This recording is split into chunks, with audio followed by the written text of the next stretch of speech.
Anyway, I don't know if everyone was here, but my name's Jay Tolman. I work for Home Instead in Norwell, a home care company. And I was talking to a few women here about my involvement with the Alzheimer's Association. I think most of you heard that. So I do some volunteer work with them, and then our Alzheimer's partnership at the South Shore, doing fundraising and education. And it just seems that dementia has become such, almost like an epidemic proportion out there. And so, I think one of the biggest things that I see, and the fact that you're here, is education.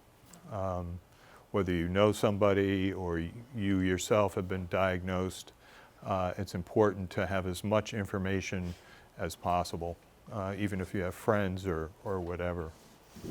So I'm probably going to be doing a lot of reading today because this is a new presentation that I haven't memorized yet. I don't memorize anything anymore. Forget it. So anyway, so what we're really going to be doing today is learning about the 10 warning signs and some of the other aspects of dementia. And we're going to be learning about typical age-related memory issues, because they're typical things that happen and it's not dementia. Where did I put my keys? Things like that. You finally figure it out, maybe. Recognizing common warning signs of Alzheimer's and dementia. We'll discuss tips for approaching someone about memory concerns. Also explain the importance of early detection and benefits of diagnosis, and identify possible tests and assessments for the diagnostic process, and name the resources available through the Alzheimer's Association. So there's a lot of information we're going to cover, and you're welcome to ask questions. If there are too many questions, I may say let's talk about it at the end with questions.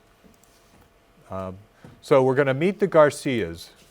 This is a family that we'll periodically check in with. They're a fictitious family, and we're going to follow along Mary's daughters as they discuss their mother's memory changes and take action to find the cause. We want to note that the Garcias' experience might be common, but it does not represent the exact experience for everyone, as situations vary from person to person. So Mary is a 73-year-old widow. She lives alone. She's a retired teacher. She's always kept her place and home meticulous. Her daughter Linda has recently been noticing laundry piling up and junk mail, old newspapers lying around the house. Lydia, or Linda I should say, or no, it is Lydia, is the eldest of Mary's two daughters. She lives just a few miles away and visits her mother frequently. And then there's Patricia, who lives in another state. She works long hours and isn't able to visit her mother as often as she'd like. She communicates with Mary and Lydia, I should say. I'm going to keep calling her Lydia. Just correct me as we're going along. Doesn't matter. Via phone and text messages. So here's a text message: worried about mom. She keeps losing things in the house. The house is a mess. The other daughter says, well, probably normal to get a little forgetful with age. It's so unlike her, we should worry. Well, let's reach out to our old neighbor, Dr. Salloway. I didn't know they had an old neighbor named Dr. Salloway, but here he is. As we get older, cognitive problems become more noticeable for almost everybody, and it can vary from person to person. Typically with age, people have trouble coming up with the word they want right when they want it. They have trouble remembering names, and they don't think quite as quickly. What's more concerning or what might be the beginning of a memory problem is people have a lot of trouble coming up with words or names, and it's happening more frequently, and the words or names don't necessarily come to them later. And then they start misplacing things, but not just once in a while, because we all misplace things, but more often. And it begins to interfere day to day. That should be a warning sign for people that this might be the beginning of a memory problem. So even though the Garcias are fictitious, Dr. Salloway is not. He's a real doctor. So we're all here today to learn about Alzheimer's and dementia and identify common warning signs. And to do that, we're going to talk with Heather here, Dr. Heather Snyder, about the definition of dementia. Dementia is the umbrella term for an individual's changes in memory, thinking, or reasoning. There are many possible causes of dementia, and Alzheimer's is the most common cause. Other causes of dementia are vascular dementia, which is marked by changes in the blood flow in the blood vessels in the brain. Dementia with Lewy bodies, identified by specific brain changes throughout the brain that include the buildup of a protein known as alpha-synuclein. And frontal temporal dementia, which is marked by brain cell loss in the front sections of the brain or the frontal lobe. Each type of dementia may have distinct characteristics to cause specific behaviors in the individual, but there is also some overlap in behaviors among the types of dementia. Okay, so what she's saying basically is that dementia is the umbrella, and Alzheimer's is one of them. We hear and call, most common we call it Alzheimer's because 60 to 80% of people who have dementia have Alzheimer's. So that's the terminology there.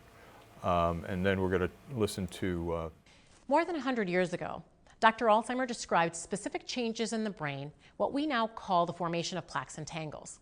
Alzheimer's is a progressive brain disease that's marked by these key changes and impacts memory, thinking, and behavior. The brain has three main parts: the cerebrum, the cerebellum, and the brainstem. Each one plays a role in how the body functions. Alzheimer's disease causes nerve cells to die, which leads to brain tissue loss and causes loss of function and communication between cells. These changes can cause the symptoms of Alzheimer's, such as memory loss, behavioral issues, problems with thinking, planning, and at the end stage, swallowing.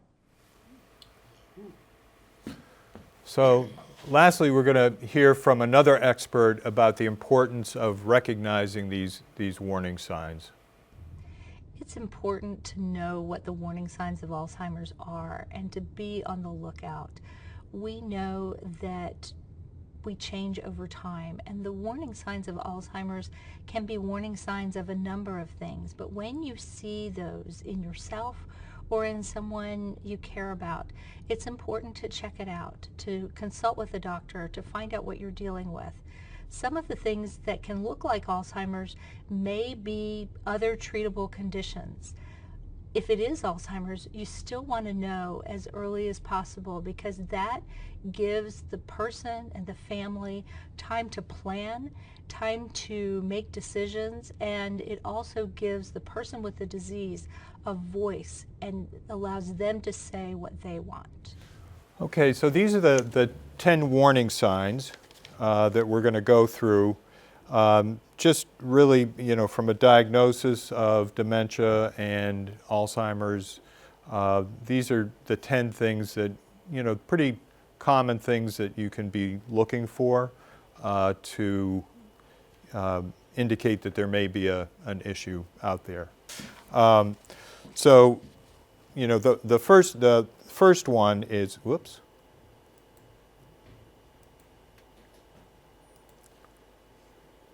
is memory loss that disrupts daily life. So one of the most common signs of Alzheimer's is forgetting recently learned information. Things like forgetting important dates or events, asking the same question over and over, increasing relying on memory aids, reminder notes, or family members to remind you of things for tasks formerly that you managed with ease. Regular, typical age-related memory loss is sometimes we forget the names and appointments, but you remember them later on. I do that all the time. Okay, number 2, challenges in planning or solving problems. Some people may experience changes in their ability to develop and follow a plan or work with numbers, which might result in trouble following a familiar recipe or keeping track of monthly bills. Difficulty concentrating and taking much longer to complete tasks. And typical age-related change may be occasional errors when managing finances or household bills. So there's some fine lines in here, but I guess the point is really to be looking out for things that might be going on. So we're going to listen to a sign that John had. I was probably spending 4 to 5 times more time preparing for something than I did, say, 5 or 10 years ago. Because of I would lose my thought, I'd lose my focus, I'd get anxious, I wouldn't get to sleep. I was in my sleep, I was thinking about what I was anxious about, which was what I was trying to remember, which was what I was trying to prepare, which I was trying to do. So it was really a vicious circle so I was able to control it a lot, so that people wouldn't see things and there weren't things to be seen. It's what was disturbing me was what effort I had to put into to do the things I used to do more easily. Okay, number 3, people living with dementia commonly have difficulty completing tasks such as driving to a familiar location, organizing a grocery list, remembering the rules of your favorite game. Something that is just age-related memory issues is occasionally needing help to use the settings on a microwave or record a television show. I don't know too many people who record shows anymore, but maybe they do. Sure. Everything. Do you? Game, every. Oh, okay. I guess I should, but I don't. Okay. Okay, here we're going to hear from an expert here. Some people have difficulty with math or with reading in a way that's unusual to them. And once again, this is a change in that person. So for example, we all know somebody who was never able to balance their checkbook, right? So that wouldn't be a warning sign for them. But if somebody who always balanced their checkbook to the penny suddenly was paying bills, the same bill over and over, and not able to balance their finances, well, that would be a sign for them. Okay, number 4, people living with Alzheimer's or other dementias can lose track of dates, seasons, and the passage of time. They may have trouble understanding something if it's not happening immediately, forget where they are or how they got there, getting confused about the day of the week, but figuring it out later is really an age-related phenomenon that we encounter. If you figure it out later just by looking at a calendar, that's figuring it out. Yeah. Yeah. Yeah. Okay. Yeah. You're good. Yeah. You're good. Okay. So, okay. Next is trouble understanding visual images and spatial relationships. Some people having vision problems is a sign of dementia, which can lead to difficulty with balance, trouble reading, problems judging distance and determining color or contrast, which may cause issues with driving. A typical age-related memory issue is vision changes, because of cataracts or something else. That's just normal normal change. Okay, here's another expert here. Alzheimer's disease is not just a disease of memory. It can affect other things too. It can affect the way that we perceive what we see. So sometimes somebody in the early stages of Alzheimer's might go to the eye doctor because they're having trouble seeing, and in fact their vision is just fine, but the way they're perceiving what they're seeing may be difficult. Okay, number 6. People living with Alzheimer's may have trouble following or joining a conversation. They may stop in the middle of a conversation and have no idea how to continue. Repeating oneself is something that you may see out there. Struggle with vocabulary, trying to come up with a word. Struggle with vocabulary, I just said that. Have trouble naming a familiar object or use the wrong name. Now some of those, like sometimes having trouble finding the right word, that's pretty normal as we age. I'm constantly, trying to come up with the right word.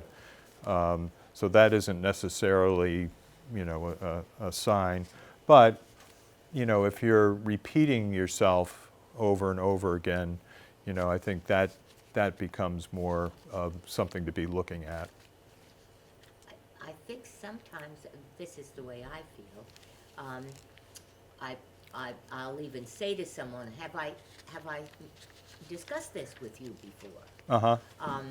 And only because sometimes within my, a child of mine might say, you already told me that. Right. Not that day, but maybe the week before. Or Right.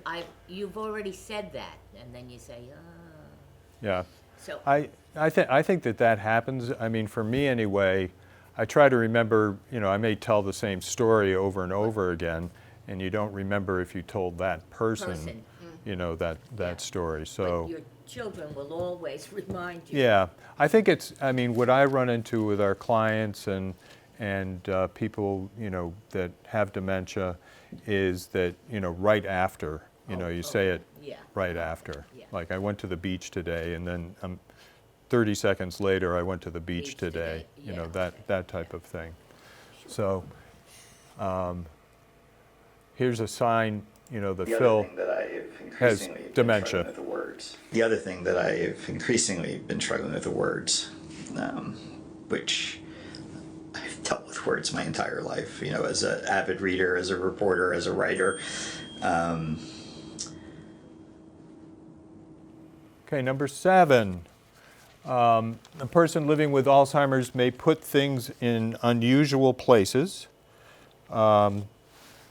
He or she may lose things and be unable to go back over their steps to find them. Accuse others of stealing, which may occur more frequently over time. Something that is age-related is misplacing things from time to time and retracing steps to find them. So, again, keys, constantly looking for my keys and wallet. And I actually one time had to call a friend of mine who had been over to the house and say, where did I put my wallet? And he actually knew. So that was a little scary, actually. Okay. So this is another expert on this sign. So some people wonder if they lose their keys or their glasses or their purse, is that a sign of Alzheimer's? And one thing that I would say about that is, for most of us, we might misplace something, but then if we retrace our steps, we can usually find it. We can usually remember. For a person with Alzheimer's, sometimes they're not able to retrace their steps. Sometimes that memory is just gone. And so when they do find their keys next to the phone because they got interrupted by a phone call when they were coming in, they set their keys down in an unusual space, so there they are next to the phone. If that happened to you or me, we'd probably remember, oh yeah, the phone was ringing when I came in the door. I put down my keys. The person with Alzheimer's might not remember. They might wonder who's moving their keys around because they never put their keys by the phone. So that's just a little bit of a difference in some of the dynamics with losing things in Alzheimer's. Okay, number 8. People living with Alzheimer's may experience changes in judgment, decision making, such as using poor judgment with dealing with money, pay less attention to grooming or keeping themselves clean. A typical age-related thing that is not dementia is making a bad decision or a mistake once in a while, like neglecting to change the oil in the car. I've done that. Okay, and we're going to listen to Teresa, who has dementia. Way I kept my house, and all of a sudden, everything was okay with me. It's like, oh, it's a pile, I'm tired. So my dining room table usually looked like it was someone's office, because I always would say I would do it tomorrow. And then my bedroom, as far as clothing, I would just put it in a corner, put it in a chair. And all of this is just, I wouldn't say it looked like I was a pet wreck, but really I was, because I never threw anything away. I always would say, I'll get to it, but I never did get to it. So just the way of my standard of living, it was actually decreasing.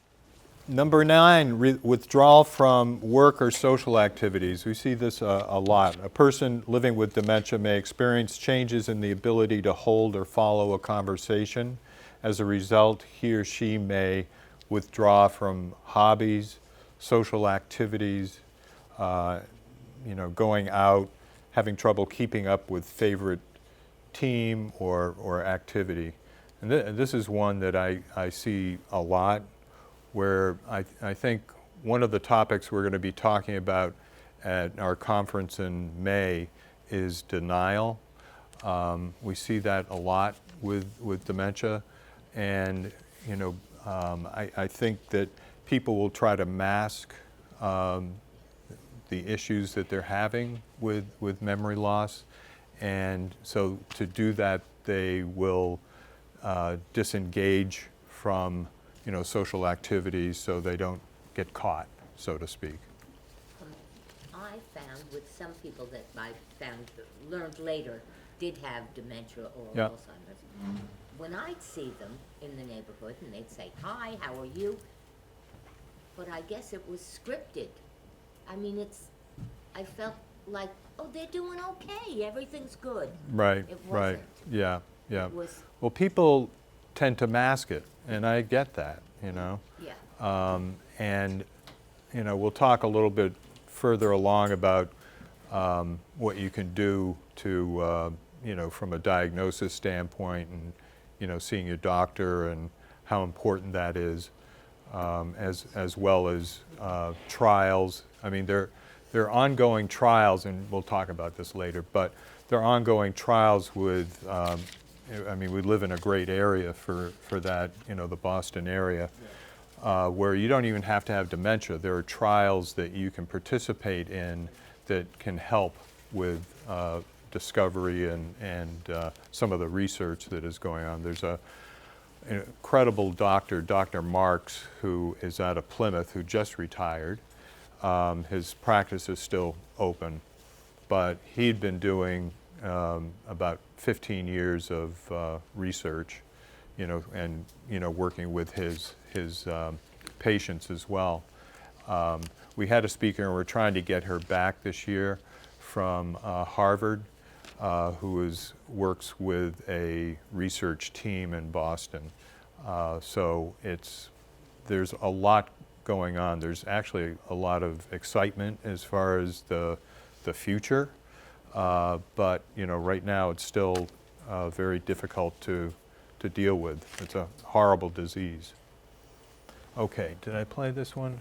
One of the most common changes, and early on, is the person's comfort zone shrinks a little bit, and then that gets worse throughout the course of the illness. So they're less comfortable going out, they're less motivated to do things than they were in the past. So there's some change in day-to-day functioning that way.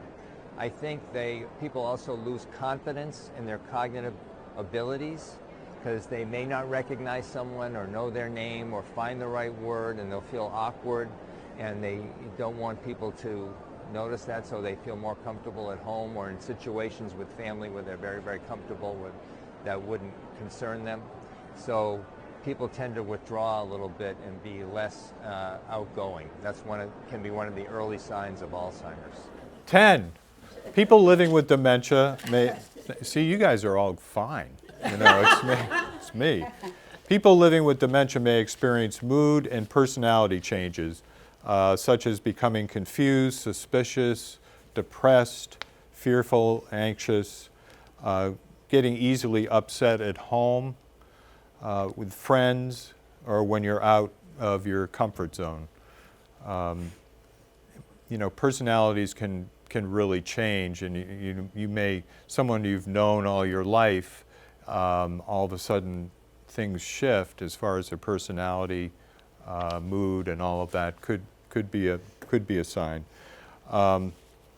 And you know, what is age-related, regular age-related, is developing very specific ways of doing things and becoming irritable when a routine is disrupted. That happens a lot with my wife. No. No. I don't want to disrupt her. Anyway, another expert, I think the doctor. Oh, these are the 10 signs. Okay, now we're going to go to the Garcias. So interpreting signs and deciding next steps. So another text string. Did you look at the warning signs info I sent you? I did, but still don't know. Mom's showing a couple of signs, but not all the time. How do we know it's serious enough to see a doctor? Well, let's check in with Dr. Salloway. Memory is not all or none, especially when there are early symptoms or signs. So on a good day, people might function very well and not really even, no one notices there's a memory problem. But on other days, especially if they're tired, then things become more noticeable. So memory is variable. It's not all or none. And then there are different type of symptoms that develop for each person. So some people may have trouble with language, may have trouble with organizing themselves, may have trouble navigating while driving, and other people don't have the same symptoms. So you don't have to have every symptom of Alzheimer's to be concerned. And I think the most important thing is determining what has changed from that person's normal level of functioning. And usually people have a pretty keen sense of, you know, what they can normally do well. And then when either they or the family notice that there has been some change from that usual pattern of functioning, that should be a warning sign to people. But they don't have to check up all the boxes. Okay, just to recap, the 10 signs are just a guide to help identify problems. Individuals may experience one or more multiple warnings in various degrees. And you may notice, if you notice any of these signs in yourself or someone, it's important to see a doctor. Okay, now we're going to move on to the importance of early detection. I run into people, you know, all the time that, you know, clients of ours that will say to me, you know, this really started 10 years ago. And, you know, now that I look back, I can see, you know, those little changes. Could have been 5 years ago, but, you know, on average, I'd say there are sort of these warning signs earlier on. So it's good to just be aware of what those are so that you can, you know, detect earlier than later. So, you know, friends and family are usually the first to really recognize, because you know that person so well, to recognize changes. And we're going to listen to one of the experts here. You know, it's a very interesting phenomena that people who have memory problems are often less aware of it than family members or their friends who know them well. One of the reasons for that is our ability to monitor ourselves, which is an important part of brain function. decreases when we start having memory problems. Not in everybody, but commonly, and more than half the people with memory problems. And so the person is just not keeping track of the trouble they're having day to day. But the family members are, if they're paying attention, they see, boy, this is starting to happen a lot, and the person's not aware of it. So the family's more aware, and they may talk to their loved one about it, and they say, I've noticed you've been repeating yourself. And they say, I'm not repeating myself. And that could either be due to the fact that they're not aware of it, or they may not want to acknowledge it. Right. And this is Mary. I was so adamant about what was happening to Daryl. I wasn't sure. I didn't know. And this wasn't the person that I know. This wasn't the person. Daryl was my husband was very, he always had to be building or designing or working with his hands. And it was getting to the point where he wasn't, and he was becoming very frustrated when he was forgetting to do things or go places. Okay, so these are the 10 steps to approach memory concerns. Accessing step 1 is what changes in memory, thinking, or behavior do you see? So you want to start assessing the situation. What changes in memory, thinking, or behavior do you see? And what is the person doing or not doing that is causing concern? And what else is going on? Is various conditions can cause changes in memory, thinking, and behavior. Are there any health or lifestyle issues that could be contributing to these changes, such as stress, diabetes, or change in medication? So something we'll talk a little bit more about is that, a lot of times people may think that I have memory loss and, I have dementia, when it actually is something else. You get the same kind of symptoms from, a UTI, urinary tract infection, is very common as far as, your memory and functioning. But things like diabetes and heart disease and things like that can also contribute to memory loss. So, that's why it's important to get to a doctor to have everything assessed. And so, seeing what else is going on is important. Learning about next steps. Learn about the signs and the benefits of early diagnosis. You've already taken a big step by being here. And do you notice any of these signs in the person you may be concerned about? Number 4, has anyone else noticed the changes? Talk with friends and family. If you see something going on, talk with other people to see if it's something that they may have noticed as well. Number 5. Oh, I skipped one. Did it have a conversation? Couldn't see that. It's important to, sit down with someone and have a conversation about this, even if it's difficult. It's very important to do that. And who should be the one to have the conversation? Is it family? Is it friends? Is it both? You need to look and talk to family and friends about that. Number 6, what is the best time and place to have the conversation? It's really, confronting the situation, planning a time and place to do it with whomever is important to sort of map out.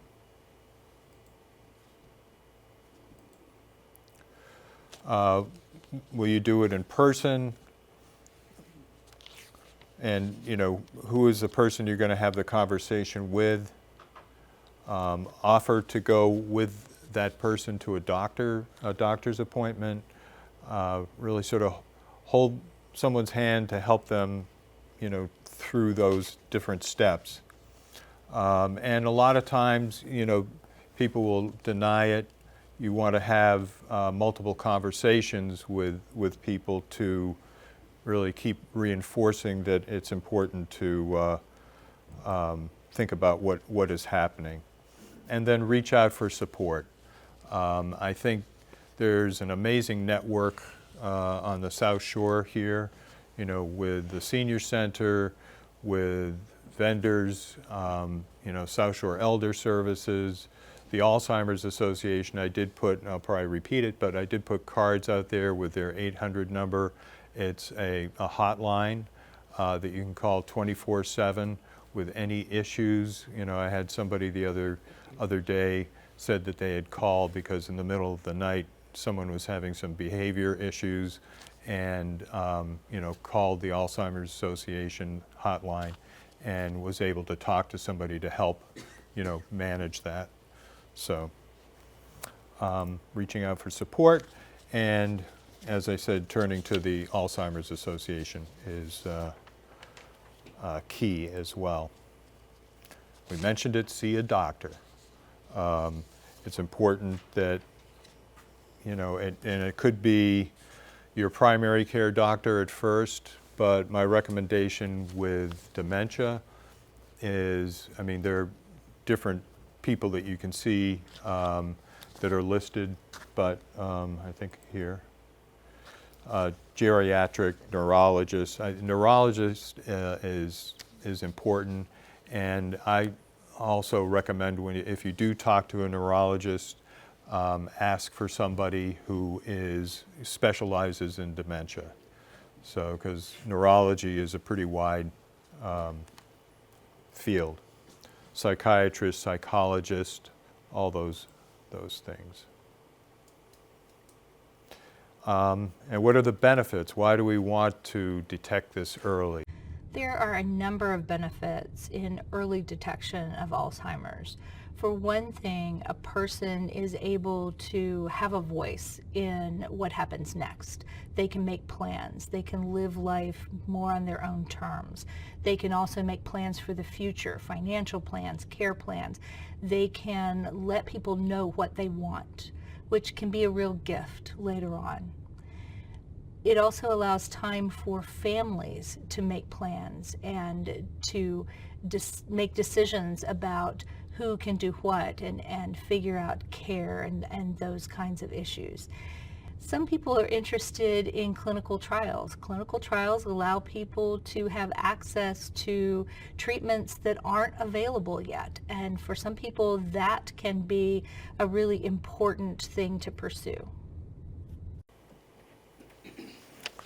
Okay, just to recap the importance of early detection, as we just heard, paying attention to what's going on, bless you. If you see changes that are unusual for the person, take action, have a conversation. Don't pretend it doesn't exist. It's just going to get worse if in fact it is dementia. Discussing these types of concerns can be difficult. But this 10-step approach is really something that I think could benefit people. As talked about, I think the most important is looking to the future to have a diagnosis if it is, you know, dementia or Alzheimer's, whatever type of dementia it is. It gives you time to put a network of care together, make decisions about what needs to be done in the future, just, you know, financial decisions, working with lawyers and your doctors as well. There's currently no way to diagnose Alzheimer's disease. Is that true or false? It used to be they didn't diagnose it until you had passed away. Right. And they found it in the autopsy. How did they? I think. I know now you can. It's false, but. Yeah, it is false. It's true to get, you know, an absolute. This is the type of dementia it was. There really is through an autopsy, but now because of all the research and studies, with behaviors and symptoms and things like that, they can really nail down. There's something like 73 different types of dementia. We know, a handful of them, which are the most common. There are some that are connected, there's dementia related to Parkinson's. People who have Parkinson's disease a lot of times will develop dementia as well. So, but you're right about, a true diagnosis, but they really are able to determine, through everything that they do now. So Yeah. are they able to use some types of imaging to do that? Mm-hmm. Yeah, yeah. They can do imaging, and they can see some of the, the tangles and plaques and things going on with the brain, which will help in the diagnosis. So there are, and it's important to get a diagnosis because of medications, because some medications are beneficial to a type of dementia and are, problematic with, another type of dementia. So it's important to get, a true best ability to get diagnosis. So, possible, the assessments that we've been talking about are medical, physical, screen for depression. There's a whole list of assessments that would be looked at as far as determining, a diagnosis. Oh, could you back up a second, please? Sure. What was the last one on the list? It was CF something diagnosis? Yes. Let's see here. Something. Cerebral, yeah, spinal fluid. It's a spinal fluid test. Yeah. And your brain imaging is in there too. Yeah.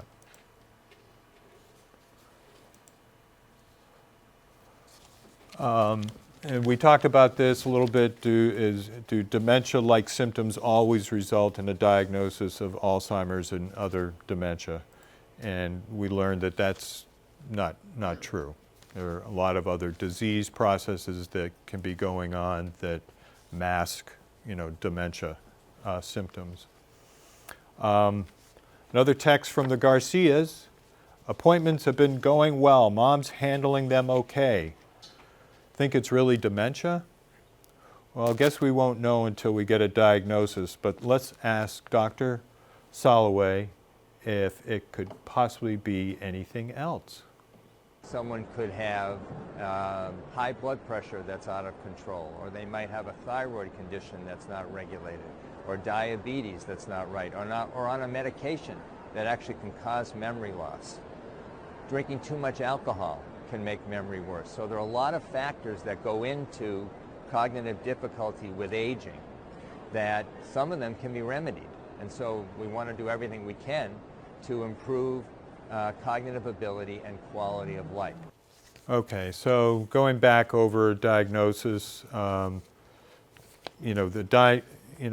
experience is very important, and it's different for each person. And your doctors will recommend, the different testing. I think one of the, the biggest issues I see out there is also a stigma surrounding dementia. I remember growing up, cancer was a stigma. You didn't really talk about it that much. People had it, and you didn't really talk about it. Now, it's the C word. We talk about it all the time. But dementia is still one of those diseases that, people don't really like to talk about, and I get it. But I think that it's important. There are great support groups out there and people to meet and ideas to exchange. I know that there are some of the Council on Aging in the South Shore have memory cafes where you can take a loved one who has dementia to meet other families, so you're networking with people and they're networking with people. So there's a lot of different options out there. But that stigma can also prevent people from, looking for that diagnosis. And then what's next? I called, but got your voicemail. How did it go? Call you later when I get home, but the diagnosis is early stage Alzheimer's. Oh no, what can we do now? The doctor said that Alzheimer's Association offers free resources. Some even help people live well with the disease. We'll call soon, but left office with some hope. So the Alzheimer's Association is, across the country.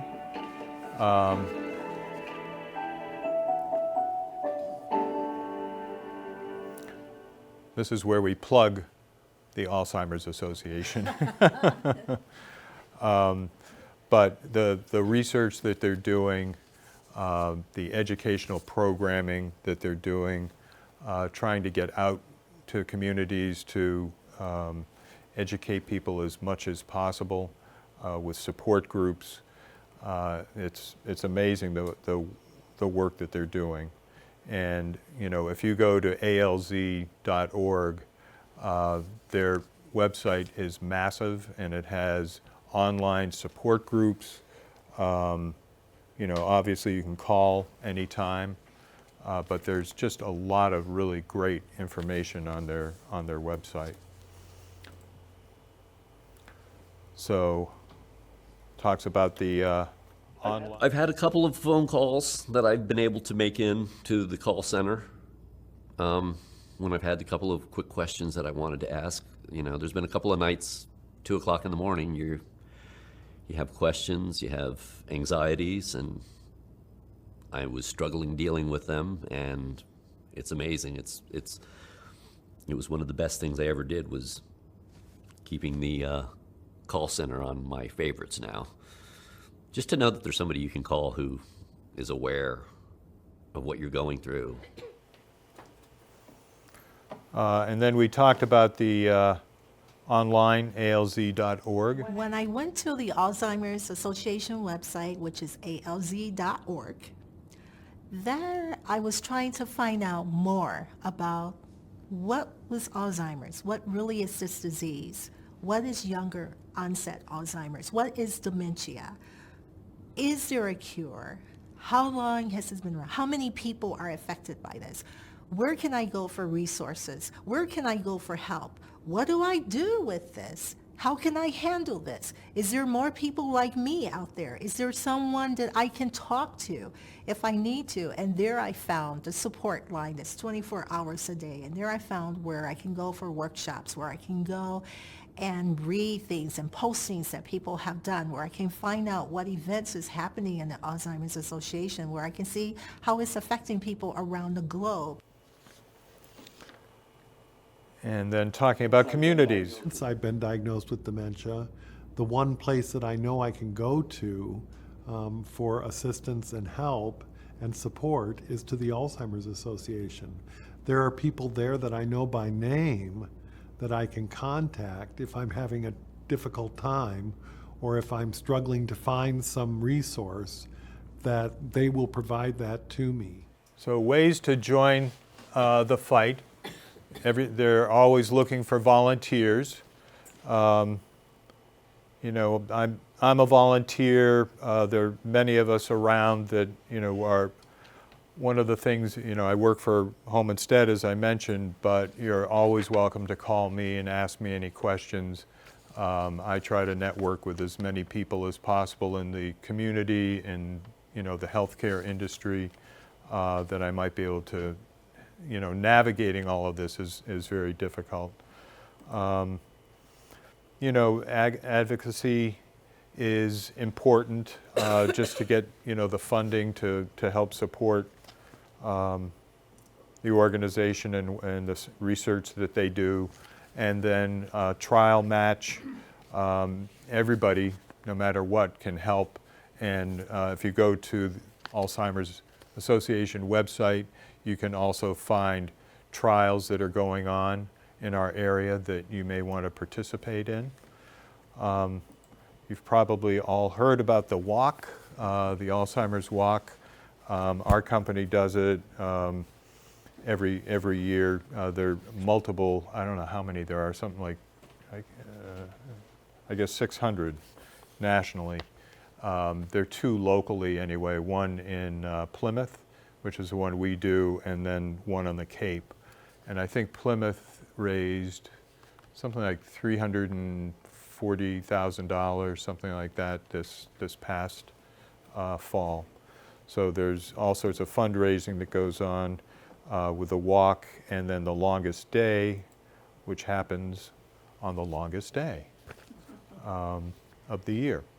So that's another one. You can find all that on the website too.